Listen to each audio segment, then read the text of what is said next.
led by our first trial.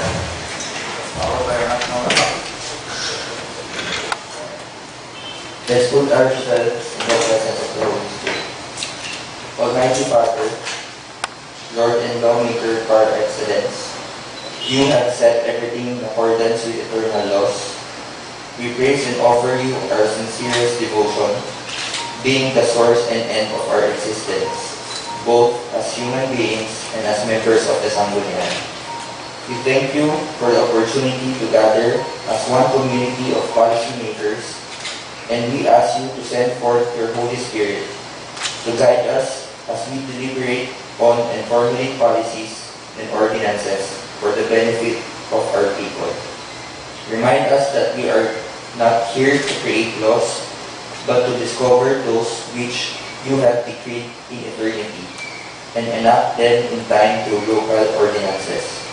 Remind us also that in the formulation of such ordinances, we must be guided by the principle that they must not only be in accordance with the will of the majority. Instead, they must be principally rooted upon the eternal foundations of truth, goodness, and justice, which you have set forth from the creation of the world and even before the beginning of time.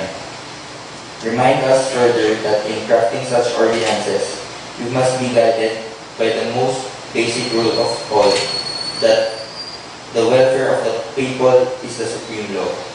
And as we end this prayer, we humbly thank you for all that is and has been, the love of family, friends, and co-workers, the joys of life, the challenges of our position, all of them blessings. And with faith in your most generous providence, say yes for all that shall be. In the mighty name of Jesus Christ our Lord, Amen. In the Father, the Son,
and the Spirit.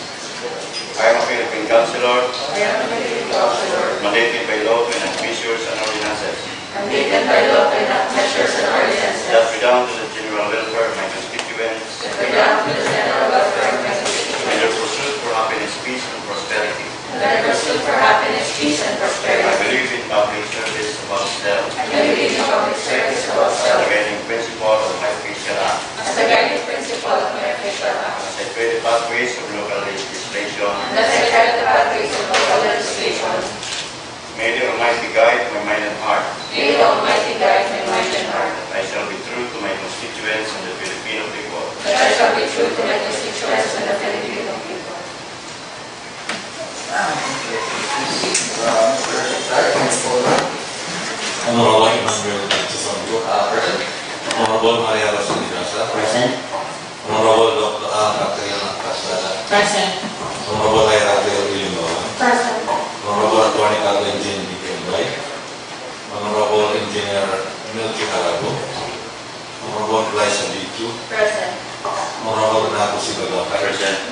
Honorable Atty. byron suyot, Honorable Kathlyn, Present. Honorable Escoto, Present. Honorable Lyra, Honorable Anacta, Mr. Chairman, 12 esteemed members are present including the Vice Mayor, and this Mr. Quorum, you may proceed, President. Thank you, Mr. Secretary. And as attested by our Secretary, that there are 11 members present. The Chair hereby declares that we have a quorum. Next item, sir. We now move on to approval of the order of business. Approval of order of business. Madam Coordinator, Honorable Presiding Officer, I move that we include under our proposed resolution a resolution, under proposed ordinances, a proposed ordinance diverting and utilizing the allocated fund for the dietary supplementation of pregnant women in the last trimester for 90 days under the LCPC fund amounting to 150,000 as support and or counterpart of the dietary supplementation program or tutor Cainday for 6 to 24 months children, NNC as the lead implementer, ECC supplemental feeding program for daycare children, DSWD as the lead implementer. Objection? None. So motion is approved. Any more amendments?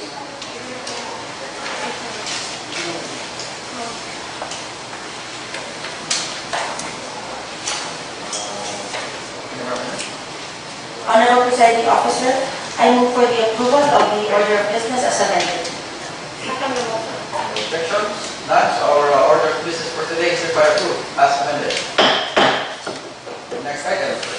Reading and consideration of the minutes of regular session held last September 15, 2021. Okay, so the minutes again was submitted by our Secretary.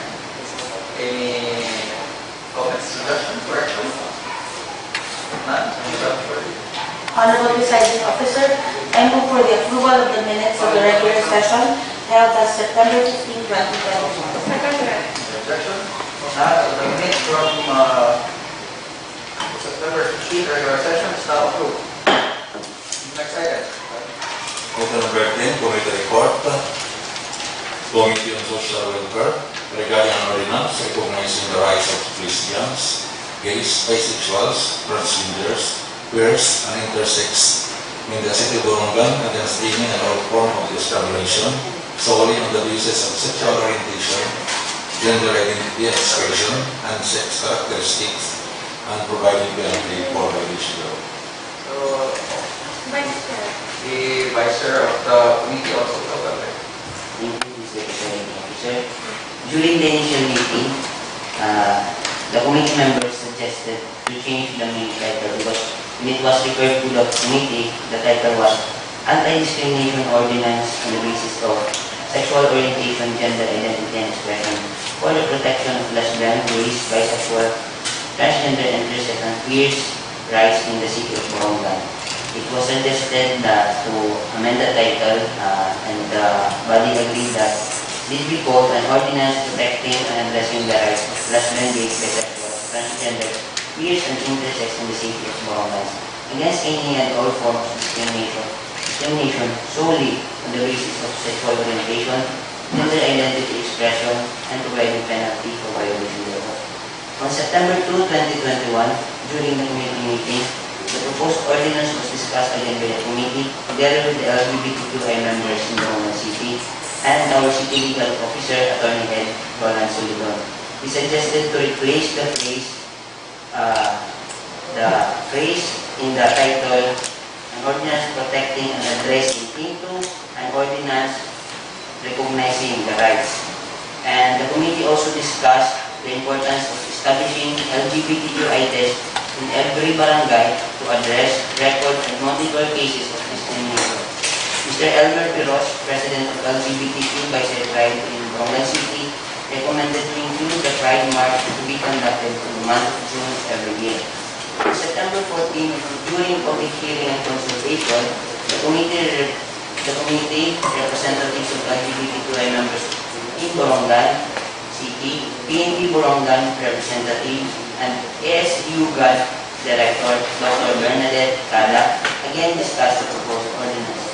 During the meeting, Dr. Bernadette Cada suggested to include in the whereas clause a provision of the safe space Spaces Act under Section 2, which states that the state also recognizes that both men and women must have equality, security, and safety, not only in private but also on streets, public spaces, online workplaces, and educational and training institutions in order to support the said proposed ordinance. Honorable Dr. Anacta suggested to specify the composition of Borongan City Private Council under Section 7 and how the creation should be. It will be done through an election or through an executive order. Under Section 7, the committee specified the composition of Borongan City Private Council. And after thorough discussion, the committee hereby recommends to pass and approve the proposed ordinance on second reading. I therefore move for the approval of my submitted. Seconded. Objections? None? So any comments? I would like to commend the chair of the Committee on Rules for giving this kind of ordinance, specifically designed to protect a new member of our community, the LGBT. And I think we are taking the first lead so far to province Mr. Summers. So it is very good for seeing this of the city of Borongan. Any more comments? Suggestions? So, Honorable Daza? Thank you, Honorable Suyot. I therefore move to include this proposed ordinance on second reading. Objections? None? So, motion is approved.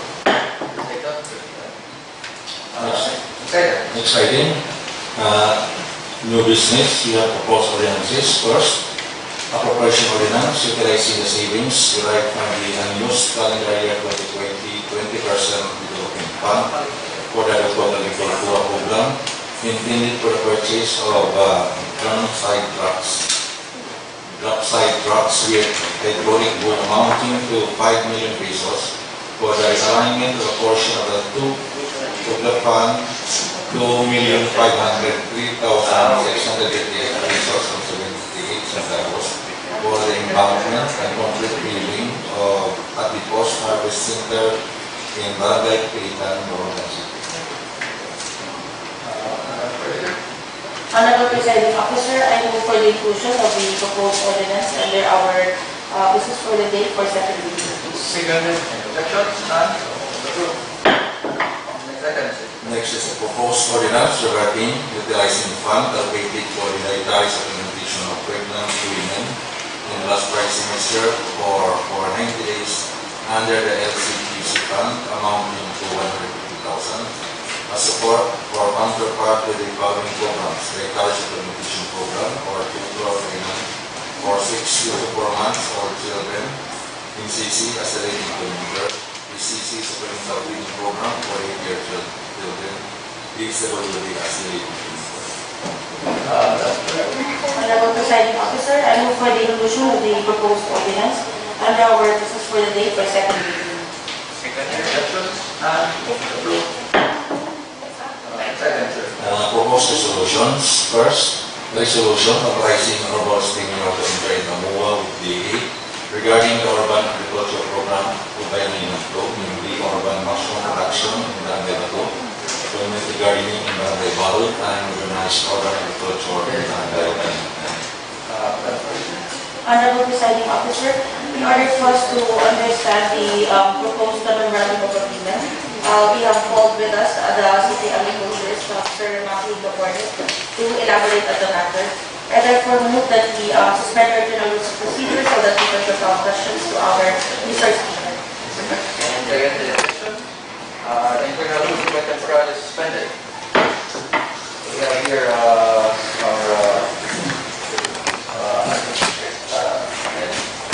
Mr. Gabornet.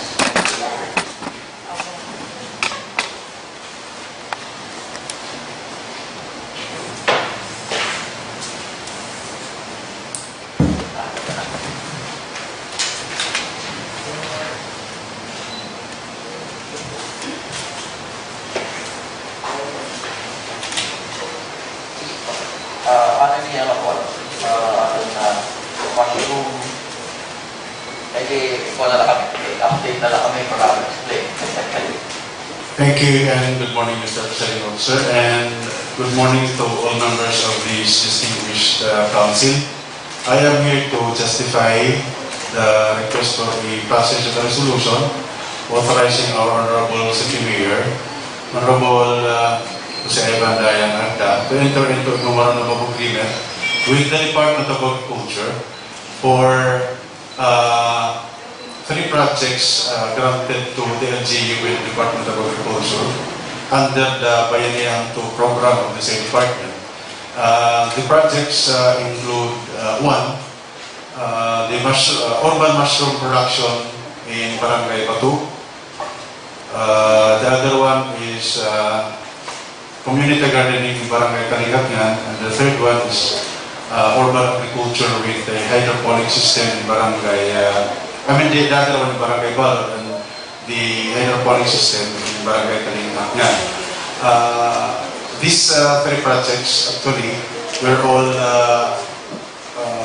grants from the DA, and then aside from the facilities, it also included training and then production inputs like seeds and corresponding fertilizers. What is very good with this project is this really supports our drive towards food production and sufficiency in our city, considering that this project involves the production of not quite the usual vegetable, but that our constituents know. They're not so familiar, but they are high valued and as well as highly nutritious, just like mushroom. And then in Balod, in Kalingatngan, aside from the structure, there is also some sort of a demonstration showcasing hydroponic system and raising vegetables.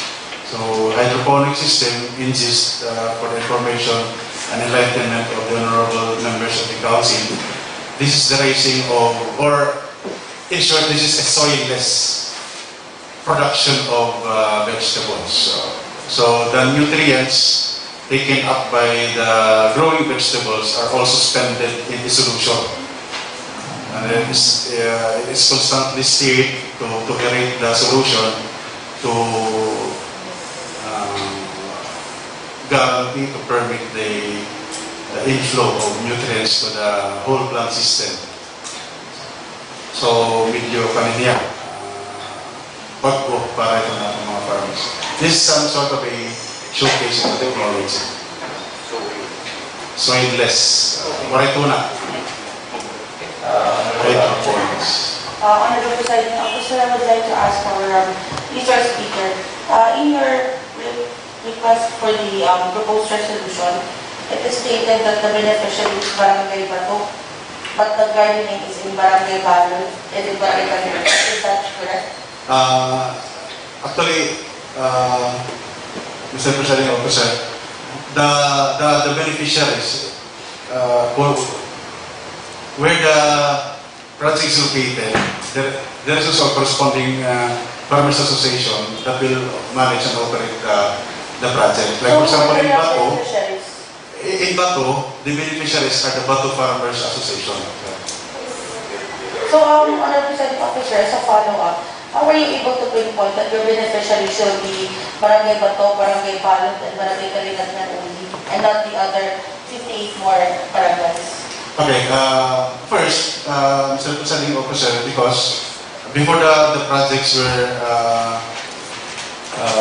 brought in here in Borongan, the Department of Agriculture requested for a pre-identified farmers association, stipulating therein the requirements for the installation of the project as well as the viability of the association. And one requirement of that being the project under the Urban Agriculture Program of the as funded by the Bayanihan 2 funds under the General Appropriations Act. They required us to identify farmers associations that are within the urban setting of our city. So that is why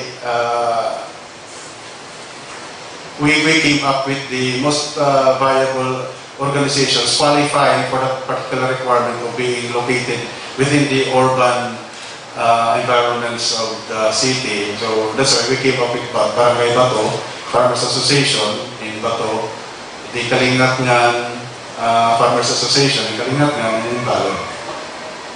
So to clarify, ang naging pasihandahan aton pagpili ang ating sarili nga study and who we think is the best recipient for this collaboration. You are correct, Madam Chair. Although it was re-identified, we were also told by the DA to readily identify those associations nga talaga ang nilitsawa. Bisan nga niya actually ang Kalingatngan, medyo linudos talaga. Kay nakakarayan na nga nila. We identified as far as Tabunan, pero talaga nag-fail. Kaya di rin naman sawang. Kaya nila, what they wanted was the project should be located within the premises, the urban premises of the city. So, asin nga, asin na lang natin nakuhan. At least na nalayagira ang Kalingatngan, pwede rin kung mag-gilorangin kaharayan from the city center. Last question. Another po, responsibility city. Do we have financial responsibilities? And di na naman ito na Department of Agriculture kasi parang it is said, parang ano na MOA, kailangan nila mag-imungin mga certain structures. Do we have any say or ano ba plano para are they the one who's spending that money? Kasi the MOA does not tell us if you will be granted a fund or if it is just the technical know-how that they will give to us. Okay, Mr. President Officer, the three projects are actually wholly given to the LGU, to the fair associations as grant. No? They only require the particular organizations to secure usufruct agreements para makamaya ng tenure dito nila i-establish yung mga structures. Pero in terms of financial requirement for the LGU, wala kita nila arawin. It's only on monitoring and then the sustainability, the technical sustainability of the project once it will be turned over to the respective associations. Aalalayan tayo technically. But pag-abot nga naman ng management and operation of the projects, itong mga associations of the barangay saan magdumara talaga. Aalalayan na natin ng opisina technically. Pero ang ginasto ay. But there was one issue in Kalingatngan because it's quite intensive that an energy requirement to run the hydroponic system aside han medyo walay talaga actually the Honorable Cainday is correct in saying medyo vague ang stipulations na natin MOA. Kay dito han Kalingatngan, may na pa kayang requirement ng kanang pagtap ng electricity to run and operate the hydroponic system. Pero ito niya yan, na-settle na because it was taken care of as a counterpart na Farmers Association. So, okay na yan. Yes, we have our fiscal president on the number of Lyra. Thank you, Mr. President Officer. First, I would like to extend my appreciation for today for providing this kind of assistance to our farmers in the city of Borongan. We saw novel frontiers when it comes to agricultural production in the city of Borongan. This is the first time that I heard of mushroom production, hydroponics. Am I correct?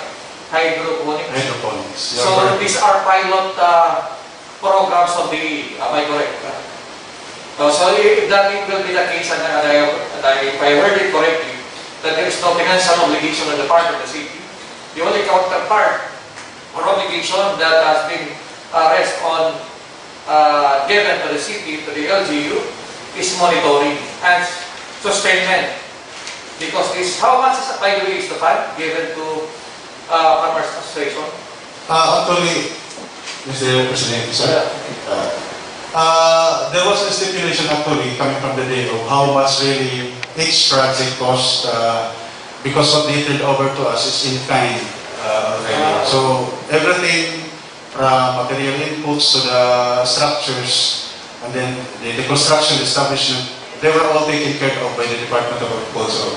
So there is no really even a single cent as an obligation for the NGO that were required from us. Okay, thank you. I said earlier that there should be another responsibility of the LGU sustainment. So I suggest that we coordinate with the tourism office so that this will be promoted, because the problem confronting our farmers always is about marketing. Paano namin mamamalit dyan? Mga bago kasi niya, mushroom, hydroponics, tapos mga baguhan na teknolohiya. So, I suggest that this should not be handled alone by your office, except for the technical aspect and siguro pag-inukarit at mga farmers. But likewise on promotion, we should tap the services of our Borongan City Information Office and the tourism.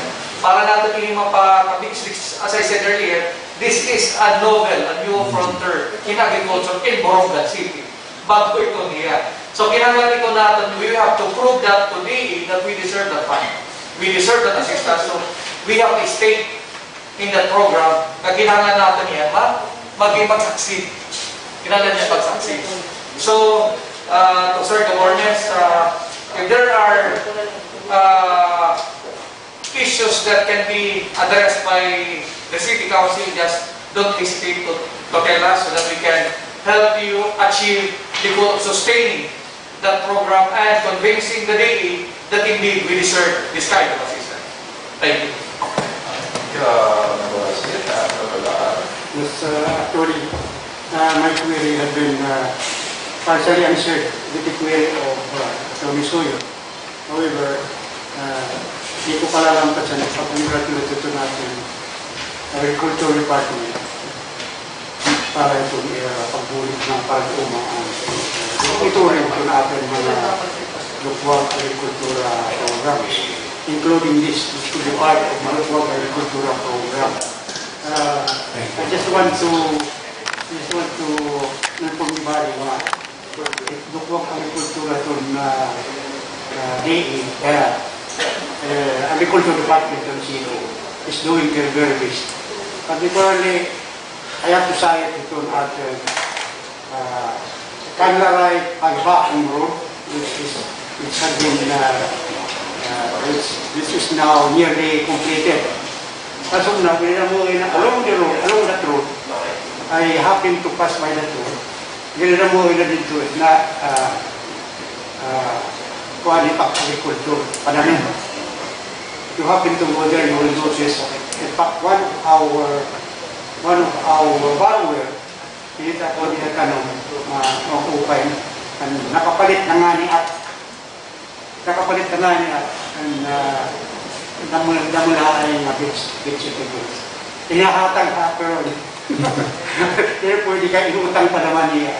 Pero if you will notice, if you will go to that area, makikita naman sprouting agricultural program, which is very much monitored by our Department of Agriculture here. Thank you for that, Mr. Boris. That's all.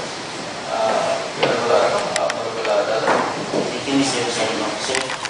Very timely po ang pagkakagan din ini kay nasupported natin traffic program ng Mayor ang Lubog Agrikultura and hanggang pulasan na natin mga Farmers Association na makipag-cooperate arisgahira ahalin na mahirap na era kasi makakabuling increase natin food production should ito nyo sa po na naman po itong may muli City Council sa rin na congratulations na. Thank you, Mr. Chair. Comments, suggestions, questions? Okay na, clarification. Wala na, Sir Governors, we would like to commend you in mga nakukuha pa ng mga grants. Especially sugahin nga urban gardening, urban agriculture kayo. Mapain niya, usually, mga tao, iba kanapan ng tao, when we say agriculture, ya ato lang umami, bukid. At least this will be an eye-opener para natin para yung mag-gardening niya sawa. At least may ala nilang option na may ala.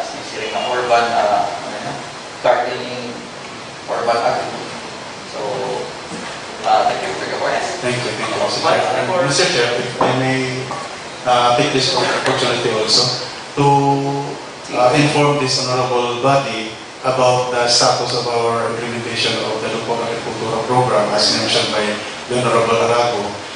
As of this date, the program as implemented by the City Agriculture Office, we already have now approved and released the first tranches of their loan of 13 applicants. Out of the 13, there are 2 fish pond operators, one in Canabong and then one in San Gabriel. There are 3 ampalaya farmers also, 3 eggplant farmers, 2 cacao farmers, 2 cassava farmers, 1 rice farmer.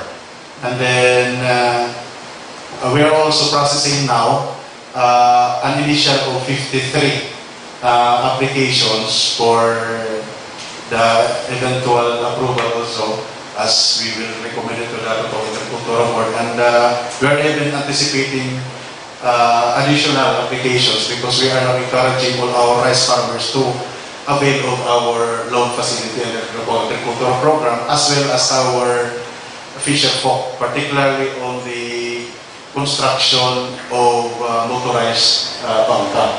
But we are prioritizing those who are really from Borongan, because there are also interested individuals who are from Mindanao, especially those who are living in Barangay Sabang South. We are actually very cautious in dealing with the applications. But you are correct, Mr. Chair. So on that particular undertaking, we really are prioritizing first our local fisher folk. Those who are really born in Borongan. So that's our status now, our local agricultural implementation, Mr. Chair. Thank you for the topic, Mr. Gabornes. Other presiding officer, since Mr. Gabornes already started giving his report regarding the results of our local agricultural implementation, I would suggest that the body calls upon our city veterinary and the city agriculturists to give a more detailed report with the pictures and even the results, kasi I think it has already been a month or 2 since the release of their loans, para mas kumita kita kung how it has been doing, and if it's and it are remaining kasi nga pondo naman, if they're still able to use it this year, and if they have any recommendation to increase or decrease instead fund allocated for the implementation. That's all I want to say. Mr. Gabornes, Next session. We will do that, Mr. Chair. Thank you. We would also send you a letter na lang, Mr. Secretary, and you take note.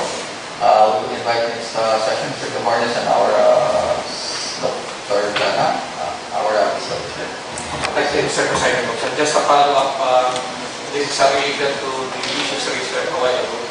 Sir Gabornes, are we providing the technical educational assistance to these farmers, beneficiary of the local agriculture? Because I am more focused on marketing. I wanted to follow the steps of other countries, although they are not producers of this kind of raw material. Yet here we will know throughout the world producing the best byproduct of this kind of raw material. Here we are producing the raw material. So what I wanted is that high from sustainability is that the collaboration not only by your office, but likewise of the OST, so that we can invent new products from these raw materials that are beneficial not only to humans, but are likewise needed by our neighboring provinces or countries. And this should be, nakikilala nila din natin ang Borongan. Kasi nakulit sa lang ang concern, kakaroon yan pupunta kang pupusan naman ito. Anatong ka, technology nga yakatagan di OST, conservation, tapos kung anong bagong produkto, kakaya mahimo, based on this raw material. Beside natin na pwede tagan hindi doon. Okay lang ba yan, sir? Good morning. We'll take care of it. We will do that. Actually, Mr. Chair, for the information also of the rest of the members of this honorable body, aside from our technical assistance provided by the City Agriculture Office, the first batch, the 13 approved applications of the 13 farmers who have received the first tranches of their loans are scheduled for our collaborative undertaking with the St. State University. We will have their training on financial literacy and management tentatively on the first week of October. That would be October 5 to 7. So we will make use of our forged memorandum of agreement, understanding with the academy. So aside from the OST, Your Honors, we are also tapping the services and expertise of our St. State University. And I would like to attend to that activity. Okay. Sir, State University. If it's okay with you.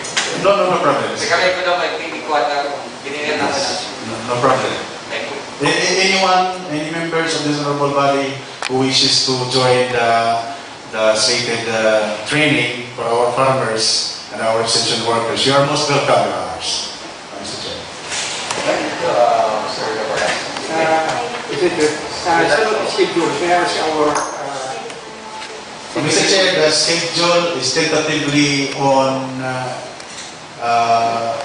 October 5 to 7 at the ESO.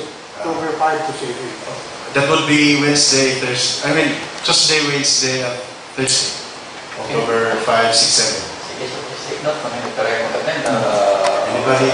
Si Director for Office is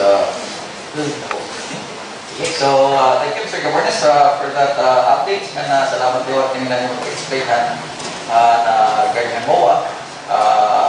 Alam na kami for a detailed next session.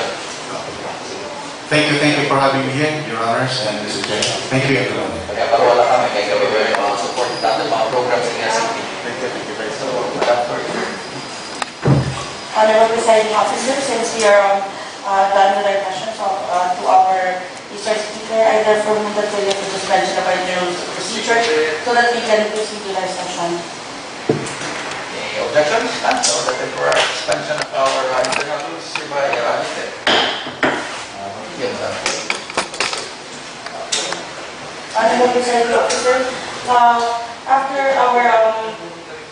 after providing questions to our resource speaker, it is clear that this project with the Department of Agriculture will be beneficial to the city of Borongan, and that this will not entail any financial obligation on the part of the city. I therefore move that we pass and approve this resolution authorizing the city mayor to enter into a law with the Department of Agriculture regarding the urban agricultural program of Bayanihan 2. Second, any objections? None. So the proposed resolution authorizing the Honorable City Mayor to enter into a memorandum of agreement with the Department of Agriculture is hereby approved. Next item, sir. Next is proposed resolution authorizing the city builder to enter into a memorandum agreement with the ILG Regional Office Number 8 and the local government authority of the ILG and the implementation of project entitled Sustainable Development Goals Family-Based Action for Children under Environment. Madam Clerk. Honorable Presiding Officer, browsing through the document that was submitted to us to the Executive Office, it seems that the memorandum of agreement for signature wherein the obligations of both parties are supposed to be stated is still incomplete, and so we are able to decide on the matter intelligently. And therefore move that we refer the matter to the Committee on Social Welfare, since this will involve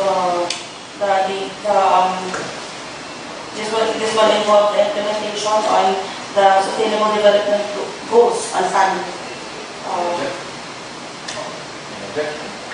Yes, Limbauan. Honorable Presiding Officer, I would just like to request na i-check to me with the commitment health.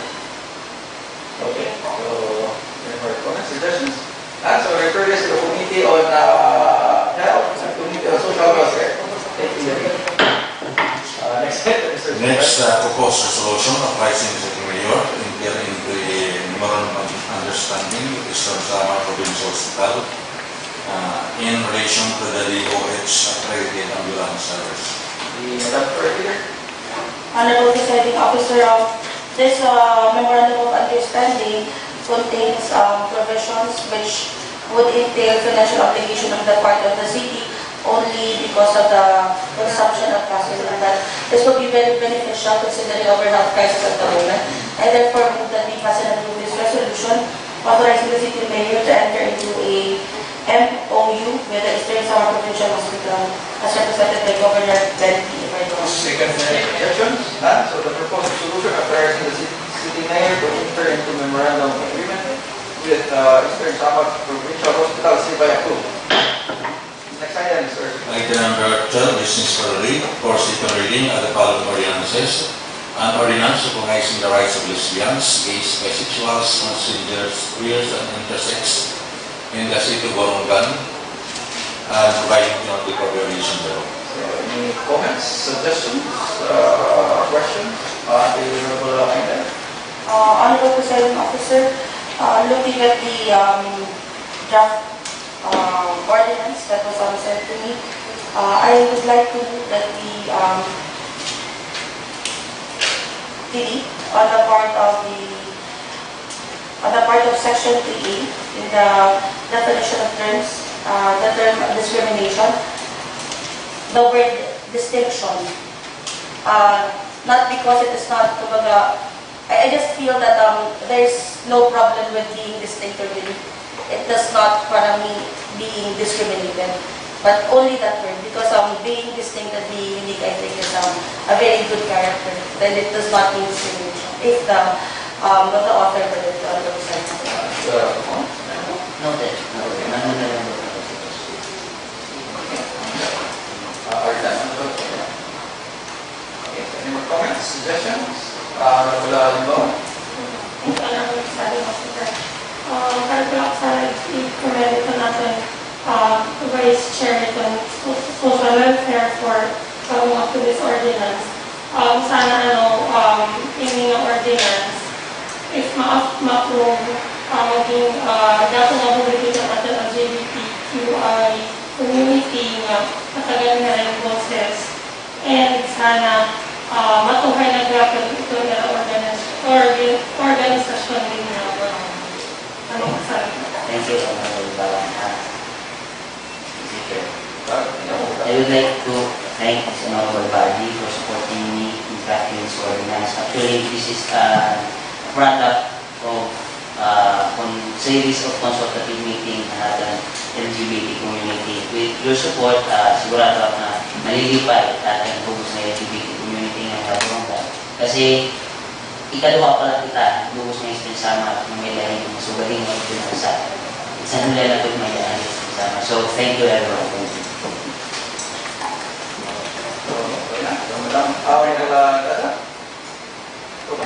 I therefore move that we pass and approve this ordinance in second reading. Objections? None. So the ordinance recognizing the rights of lesbians, gays, bisexual, transgender, queers, and intersex in the city of Borongan is hereby approved on second reading. Honorable Daza. Include mo na I therefore move to include this ordinance on third reading. Objections? None. Motion is approved. Second, sir.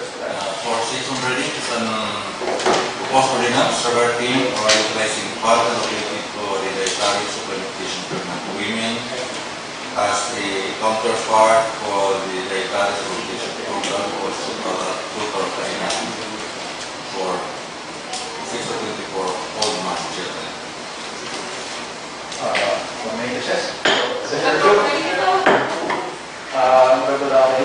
Honorable Presiding Officer, this request by our city mayor is with the certification from our city budget officer of the availability of amount of 150,000 pesos from 2021 LCPC fund of the CSWBO.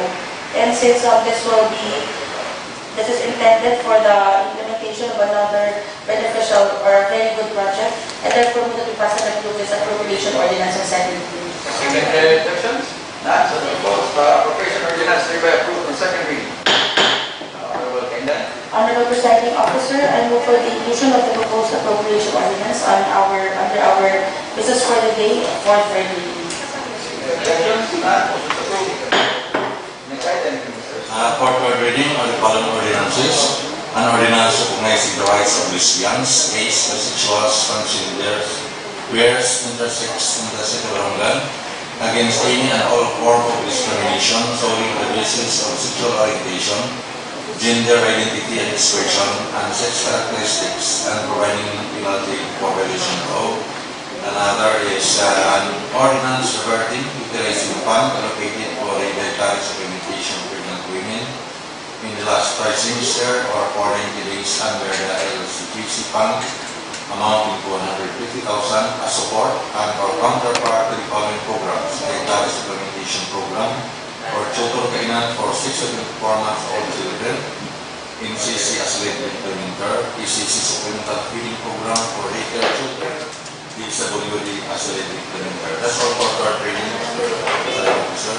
Okay, Mr. Right, guidance. Next, I think is other matters. Other matters. Any other matters? None? So, guidance. Next, announcement. Announcements. Any announcements? Alright. So, next guidance. Next, adjournment. Adjournment. Madam Clerk. Honorable Presiding Officer, I move for the adjournment of our 103rd regular session. Any objections? None? So, our 103rd regular session is now adjourned.